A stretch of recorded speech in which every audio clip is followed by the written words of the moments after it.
The food we eat has the biggest impact on our change in body weight over time. In this video, we will be exploring which foods are most helpful to lose weight and keep the weight off long term. First and foremost, we should understand that ultimately, our change in body weight over time occurs as a result of our energy balance. This is the most important concept to understand before getting into the details of food selection. Essentially, energy balance simply refers to energy intake versus energy expenditure, usually measured as calories. So if we eat more calories than we expend over time, we will gain weight. If we eat less calories than we expend over time, we will lose weight. And if we eat the same amount of calories as what we expend over time, we will maintain body weight. So clearly, to lose weight over time, we need to be in this category here, which we call a calorie deficit. So technically speaking, you could eat whatever foods you want and still lose weight, if you were sticking to a calorie deficit. However, food selection can make it much easier or harder to stick to this calorie deficit. So for the rest of this video, we will basically be exploring which foods are most helpful to help us lower our daily calorie intake and adhere to a sustainable calorie deficit over time. In this video, we aren't going to be talking about specific foods or recipes, rather we will discuss the overarching principles of food selection. This can help each individual make their own informed decisions and tailor food choices to their preferences and lifestyle. Because after all, it all comes down to total energy balance at the end of the day, so there are many different ways to be in a calorie deficit. The first topic to discuss is food satiety. Satiety refers to the feeling of fullness and satisfaction from eating. This can basically be thought of as the opposite of hunger or desire to eat. This is an important consideration because hunger or a desire to eat is usually the main barrier preventing successful weight loss. Even though we know that we need to eat fewer calories to reach our goals, the desire to eat often gets the best of us, causing us to eat more food. However, food selection can have a substantial influence on hunger and satiety. Different foods tend to be more or less satiating when consumed. This was established in this classic study, which compared the satiety of different foods. Subjects consumed a large range of different foods in serving sizes of exactly 240 calories. And as we can see, foods like boiled potatoes and lean meats resulted in much greater satiety compared with foods like cakes and croissants.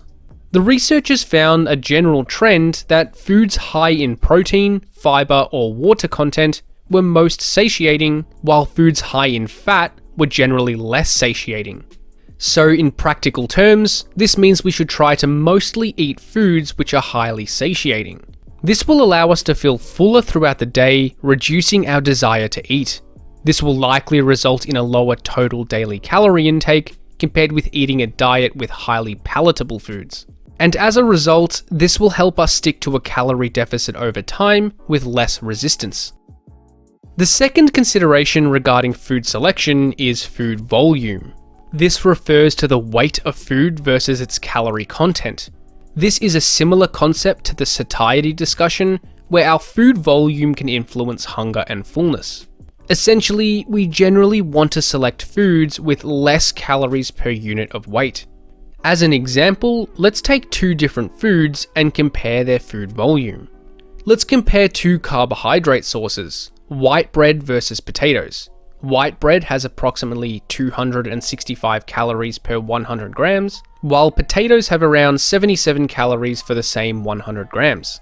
So let's say we were to consume 300 calories worth of each food. We would only be able to eat around 113 grams of bread, while we could consume around 390 grams of potatoes. So quite clearly, we are likely to feel more satiated after eating the potatoes compared with the white bread, even for the same amount of calories. So what this means in practical terms is that we want to mostly choose foods which have less calories per unit of weight. In other words, high volume foods. This can help us feel more satiated and less hungry throughout the day, even with the same amount of calories. And like we have already established, this will increase our likelihood of sticking to a calorie deficit over time. Next, let's discuss protein content. This refers to the amount of protein in the foods we eat. This is less of a consideration for each specific food, but more of a consideration for each meal, and even more important to consider regarding total daily protein intake.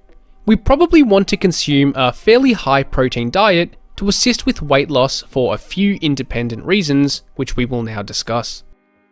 The first and most important benefit of a high protein diet for weight loss is for its effects on muscle retention. Most people watching this video probably don't want to just lose weight, but we are also concerned with where this weight loss comes from. Generally, most of us want to maximize muscle retention to maximize the proportion of weight loss that comes from body fat. This is because we want to have a lean and muscular physique rather than just a skinnier frame. Before we move on further, it should just be understood that muscle growth or retention is primarily going to be a result of resistance training.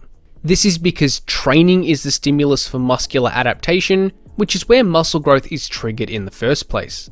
Nutrition, on the other hand, plays a supportive role, which can help to maximize muscle growth, but it doesn't cause the adaptation to occur in the first place. So with that being said, let's now cover how protein may influence muscle retention during a calorie deficit. Essentially, we generally find that a higher total daily protein intake results in less muscle loss and therefore more fat loss during a calorie deficit.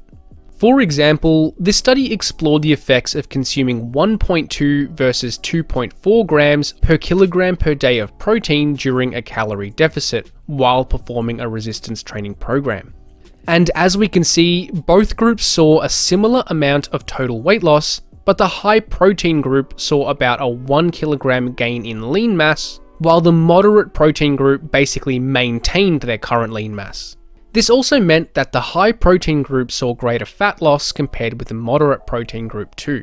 So essentially, a high total daily protein intake can help trainees retain more or even grow muscle mass during a weight loss diet. Another positive effect of consuming a high protein diet is its effects on satiety. As we established in the satiety section earlier in this video, high protein foods were generally associated with a higher satiety score. However, does this short-term increase in satiety actually extrapolate to an overall higher satiety throughout the entire day?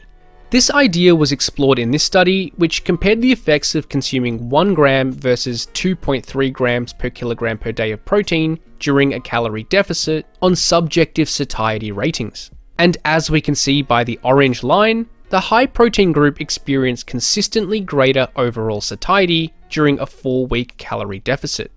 So it seems that high protein foods and a high protein diet seem to be more satiating in the short term and throughout the entire day. In conjunction with other strategies, this can help us adhere to a consistent calorie deficit over time by reducing our desire to eat throughout the day.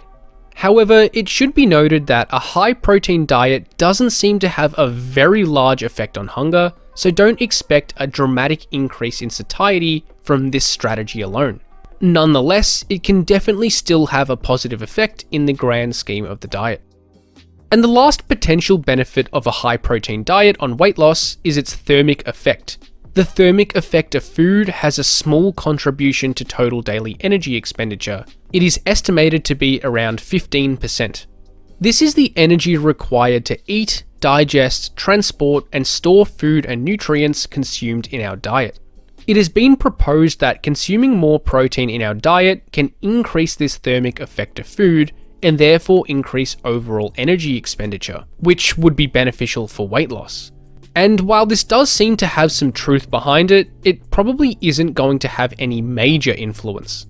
This research review suggested that increasing protein intake by around 10% of total calories will increase the thermic effect of food by around 29 kilojoules or around 7 calories per 1,000 calories consumed.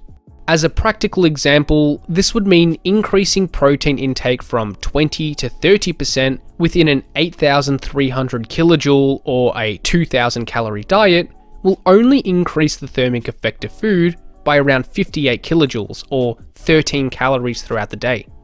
So while a high protein diet will technically increase the thermic effect of food to some extent, it probably isn't going to have much practical relevance. Even a substantial increase in protein intake will have minimal effect on overall energy expenditure, making it hardly useful in a practical sense. So overall, high protein diets tend to have a positive effect on body composition and weight loss. In terms of food selection, we probably want to try and select foods with a high protein content.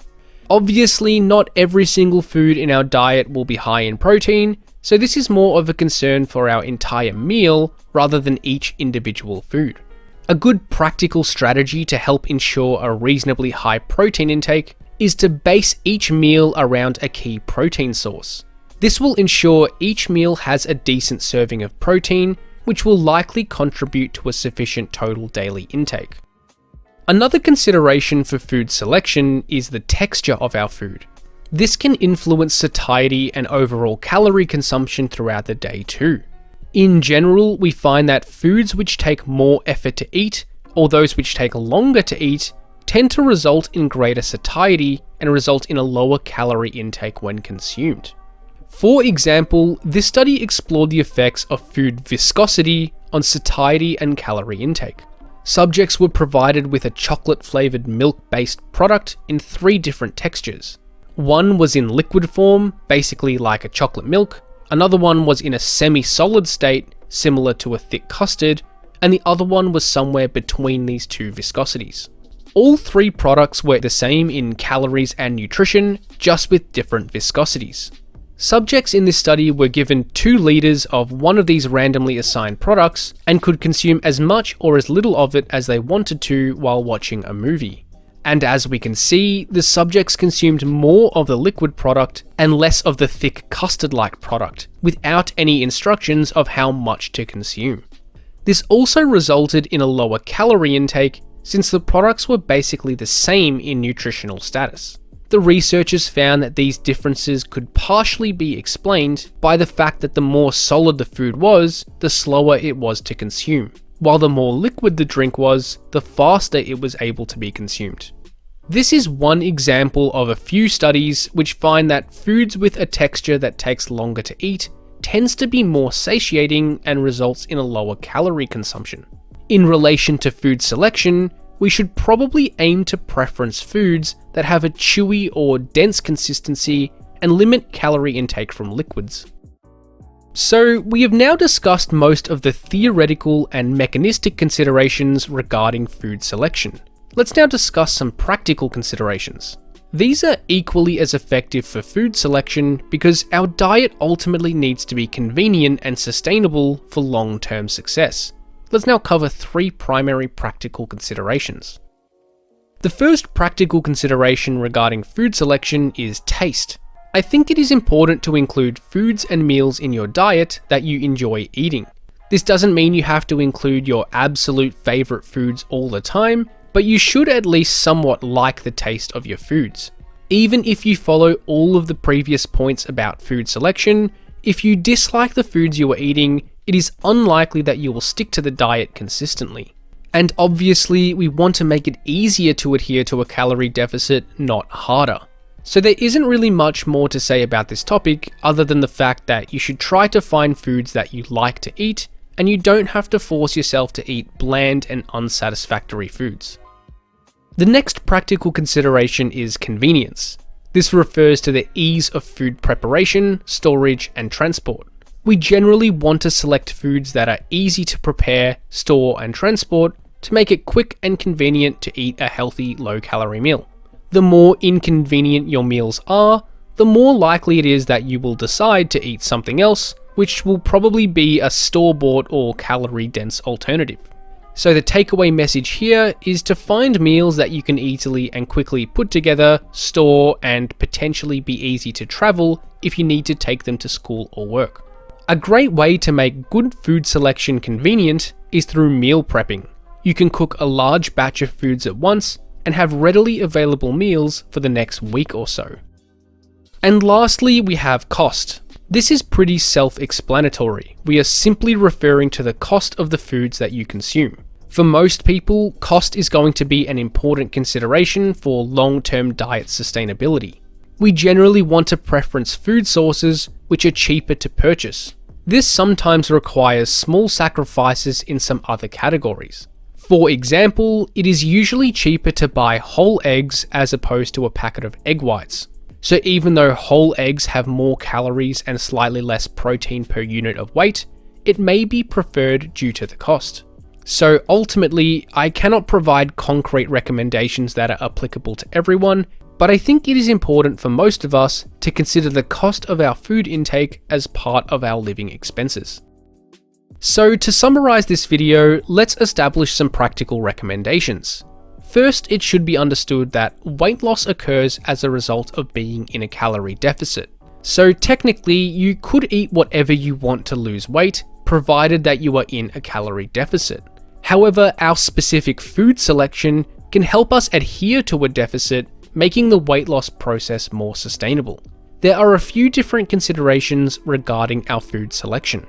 First is the overall satiety of our foods. In general, we want to select foods which are highly satiating and minimize intake of foods that have a low satiety response. Similarly, we also want to try and select high volume foods so that we consume larger portions for the same number of calories. A high protein intake is also recommended since it offers numerous benefits including greater muscle retention and higher satiety. Another often overlooked consideration is the texture and consistency of our food choices. Selecting foods with a thicker, chewier, or more solid consistency will increase eating time, usually resulting in a naturally lower calorie intake. And lastly, we have a few practical considerations. We want to select foods that we enjoy the taste of, that are convenient to prepare, store, and transport, and are affordable to consume long term.